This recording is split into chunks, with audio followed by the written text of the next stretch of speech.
നമസ്കാരം. ഇന്നിറങ്ങിയ കേരളകൗമുദി ദിനപത്രത്തിൻ്റെ ഒന്നാം പേജിൽ ഏറ്റവും പ്രധാനപ്പെട്ട വാർത്ത സോഷ്യൽ മീഡിയയിൽ പതിയെ അങ്ങ് ചൂട് പിടിച്ചു വരുന്നുണ്ട്. നിരവധി പേർ ഈ വാർത്തയുടെ സ്ക്രീൻഷോട്ട് ഷെയർ ചെയ്തുകൊണ്ട് വാസ്തവമാണോ എന്ന് ചോദിക്കുന്നു. ആ വാർത്ത ഇങ്ങനെയാണ്: ദേശീയ പാതയോരത്ത് നിർമ്മാണം കടുകെട്ടി, നടപ്പിലാക്കേണ്ടി വരുന്നത് സുപ്രീം കോടതി ഉത്തരവ്. ദേശീയ പാതയോട് ചേർന്നുള്ള നിർമ്മാണങ്ങൾക്ക് സുപ്രീം കോടതി കർശന ഉപാധികൾ ഏർപ്പെടുത്തിയതോടെ കടുത്ത നിയന്ത്രണം വേണ്ടിവരുമെന്ന് സൂചന.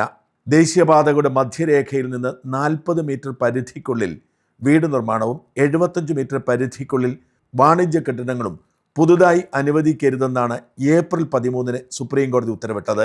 അതാണ് ഈ വാർത്തയുടെ കോർ പോയിന്റ്. അതായത് ദേശീയപാതയുടെ മധ്യരേഖയിൽ നിന്ന്, അതായത് നടുക്കുനിന്ന് 40 മീറ്റർ ദൂരം മാറി മാത്രമേ പുതിയ വീടുകൾ നിർമ്മിക്കാൻ പാടുള്ളൂ. 75 മീറ്റർ ദൂരം മാറി മാത്രമേ പുതിയ വാണിജ്യ കെട്ടിടങ്ങൾ, കൊമേഴ്ഷ്യൽ ബിൽഡിംഗ് നിർമ്മിക്കാൻ പാടുള്ളൂ. ഇത് ചർച്ചയാവാൻ കാരണം നമ്മുടെ ദേശീയപാതയ്ക്ക് 45 മീറ്റർ മാത്രമേ വീതിയുള്ളൂ എന്നതുകൊണ്ടാണ്. നിലവിൽ ദേശീയപാതയുടെ അതിർത്തിയിൽ നിന്നും 5 മീറ്റർ അപ്പുറം മാറി നിർമ്മാണ പ്രവർത്തനങ്ങൾ നടത്താം.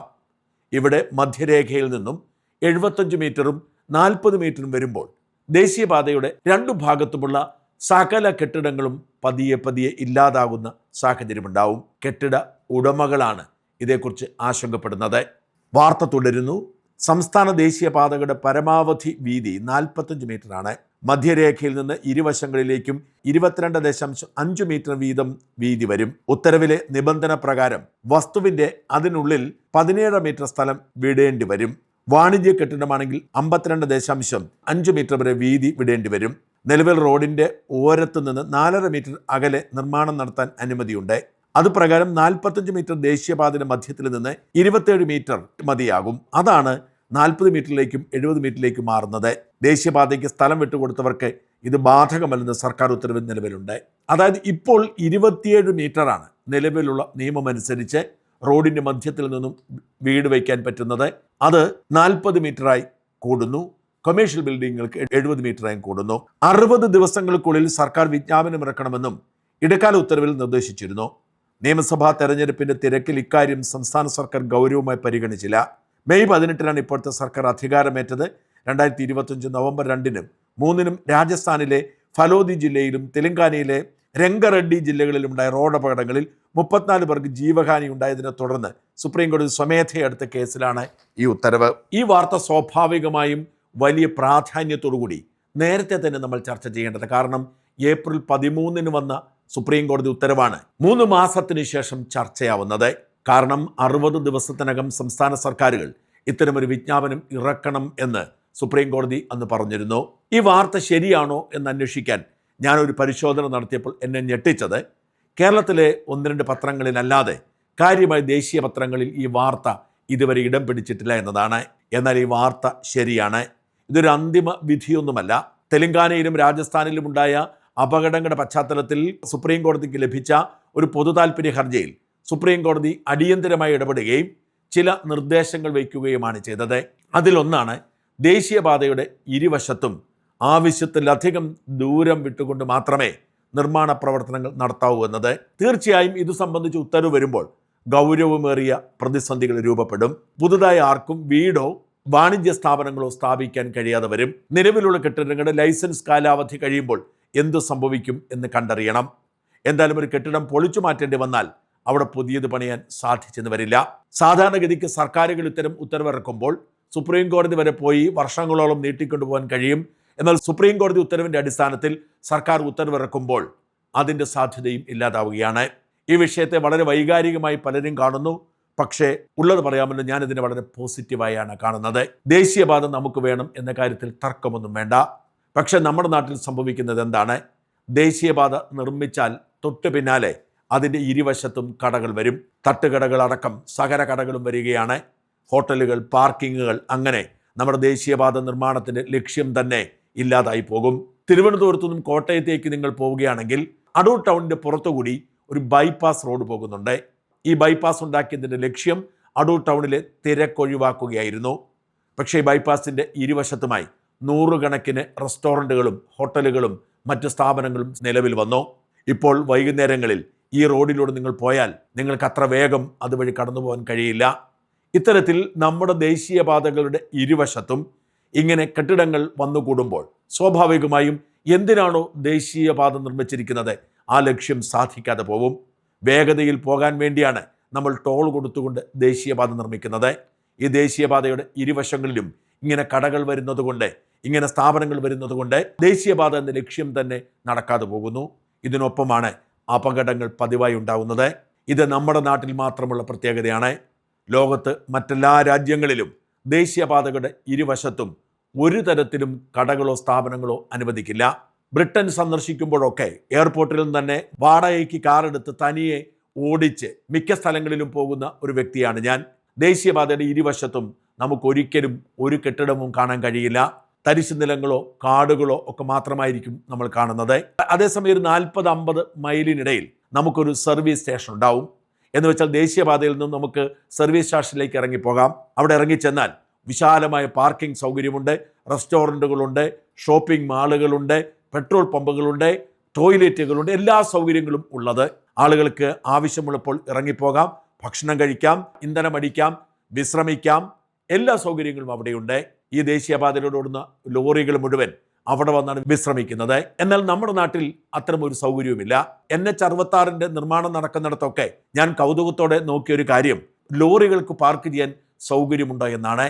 യഥാർത്ഥത്തിൽ അങ്ങനെ ഒരു സൗകര്യമേ ഒരുക്കിയിട്ടില്ല. ദേശീയപാത അങ്ങനെ നീണ്ടു പോകുന്നു. അവിടെ നിന്ന് ചില വഴികളുമുണ്ട്. ഇതിലെ പോകുന്ന ലോറികൾ എന്തു ചെയ്യും? ലോറി ഡ്രൈവർമാർക്ക് ഒരു നിശ്ചിത സമയത്തിന് ശേഷം വിശ്രമിക്കാൻ സൗകര്യമൊരുക്കണ്ടേ? അത്തരത്തിലുള്ള സർവീസ് സ്റ്റേഷനുകൾ ഉണ്ടാക്കേണ്ടത് ദേശീയപാത നിർമ്മാണത്തിൻ്റെ ഭാഗമാക്കാൻ ഇനിയെങ്കിലും വൈകിക്കൂടാ. അങ്ങനെയുള്ള മാറ്റങ്ങൾ വരണമെങ്കിൽ ഇപ്പോൾ നമ്മുടെ ദേശീയപാതയുടെ ഇരുവശത്തുമുള്ള ഇത്തരം കടകൾ പൊളിച്ചു മാറ്റുക തന്നെ വേണം. ഇത് നമ്മുടെ സുരക്ഷയ്ക്ക് വേണ്ടിയാണ്, വാഹനം ഓടിക്കുന്ന മനുഷ്യരുടെ സുരക്ഷയ്ക്ക് വേണ്ടിയാണ്. മലബാറിൽ ഇപ്പോൾ ദേശീയപാത നിർമ്മാണം പൂർത്തിയാകാറാകുമ്പോൾ അവിടെയൊക്കെ എന്തെല്ലാം അപകടങ്ങളാണ് ഉണ്ടാകുന്നത്. ദേശീയപാത നിർമ്മിച്ചു പോകുന്നു എന്നല്ലാതെ ദേശീയപാതയിൽ നിന്നും കയറാനും ഇറങ്ങാനുമുള്ള സൗകര്യങ്ങൾ പോലും കുറവാണ്. വളരെ ഇടുങ്ങിയ വഴിയിലൂടെയാണ് ദേശീയപാതയുടെ പുറകോട്ട് പോകേണ്ടി വരുന്നത്. വിദേശ രാജ്യങ്ങളൊക്കെ കിലോമീറ്ററുകൾ അപ്പുറത്ത് തന്നെ ഒരു ജംഗ്ഷൻ ഉണ്ടെങ്കിൽ, അതായത് പുറത്തേക്ക് ഇറങ്ങാനോ അകത്തേക്ക് കയറാനോ സൗകര്യം ഉണ്ടെങ്കിൽ സൈൻ ബോർഡുകൾ കാണും. ഇത്തരത്തിലുള്ള സുരക്ഷാ സംവിധാനങ്ങളൊന്നും നമ്മുടെ ദേശീയപാതയിൽ ഇല്ലാതെ വരുമ്പോൾ ഏറ്റവും അടിസ്ഥാനപരമായ ആവശ്യമാണ് ഇരുവശത്തെയും വാണിജ്യ കെട്ടിടങ്ങൾ മാറ്റുക എന്നത്. ഇത്തരം വാണിജ്യ കെട്ടിടങ്ങളൊക്കെ അവസാനിപ്പിച്ച് പുതിയ സർവീസ് റോഡുകൾ സ്ഥാപിച്ച് ഇത്തരം കടകളുള്ളവർക്ക് ഈ സർവീസ് സ്റ്റേഷനുകളിൽ റിസർവ് ചെയ്ത് അവകാശം കൊടുക്കുക. എന്ന് വെച്ചാൽ ദേശീയപാതയുടെ അരികിൽ നിങ്ങൾക്കൊരു കടയുണ്ട് എന്ന് കരുതുക. ആ കട ഒരു 2000 സ്ക്വയർ ഫീറ്റ് ദൂരമുള്ളതാണെന്ന് കരുതുക. ദേശീയപാതയുടെ ആ സ്ട്രെച്ചിൽ ദേശീയപാതയ്ക്ക് പുറത്ത് ഒരു സർവീസ് സ്റ്റേഷൻ ഉണ്ടെങ്കിൽ ആ സർവീസ് സ്റ്റേഷനിൽ അത്രയും വലിപ്പമുള്ള കട നടത്താനുള്ള അവകാശം മൗലികാവകാശമായി അവർക്ക് കൊടുക്കണം. അങ്ങനെ വരുമ്പോൾ ഇവിടെ നിന്ന് കുടിയിറക്കപ്പെടുന്നവർക്ക് വഴിയാധാരമാകേണ്ടി വരില്ല. അവരുടെ കച്ചവടം നടക്കുകയും ചെയ്യും. അനധികൃതമായ ഇത്തരം കച്ചവടങ്ങളും അനധികൃതമായ ഇത്തരം നിർമ്മാണങ്ങളും ഇല്ലാതാക്കുകയും ചെയ്യാം. നിയമപരമായി പ്രവർത്തിക്കുന്നവരെ ഇങ്ങനെ സംരക്ഷിച്ചുകൊണ്ട് തന്നെ ദേശീയപാതയുടെ ഇരുവശത്തുമുള്ള സകല കെട്ടിടങ്ങളും പൊളിച്ചു മാറ്റുക തന്നെ വേണം എന്നാണ് എൻ്റെ അഭിപ്രായം. അങ്ങനെ വേണം രാജ്യം പുരോഗതി കൈവരിക്കാൻ.